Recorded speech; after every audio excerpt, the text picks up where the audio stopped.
this is a story about one of my favorite things, which is laying around the house here, which is the Maltese Falcon that's sitting behind me on the old family radio.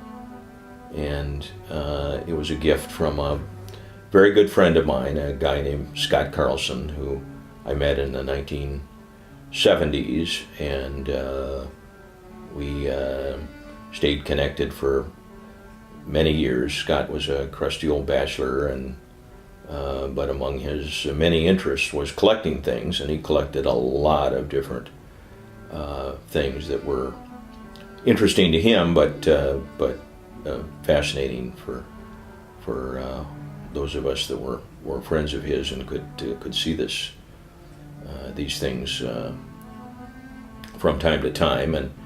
And he had this Maltese Falcon in his living room, and it was sitting on a shelf there.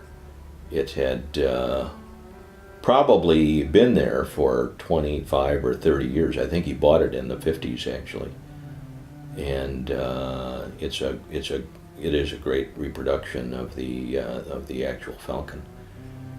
And I'm sure when I visited over the many times that I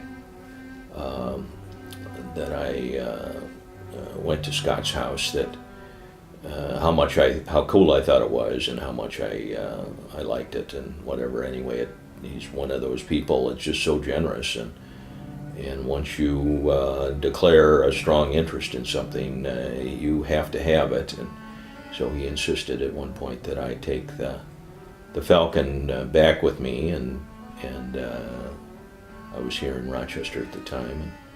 And so I did, and then having it in hand, I decided to augment the grouping with a few other things from the movie or related to the movie, and one was the photo of Humphrey Bogart holding the Falcon, and then a movie poster that I found. There were actually a number of different posters that were used at the time, I guess. And then I, over the years, collected a couple of leather-bound copies of the novel, Dashiell Hammett's book, the Maltese Falcon, which the movie was based on, and ended up then with this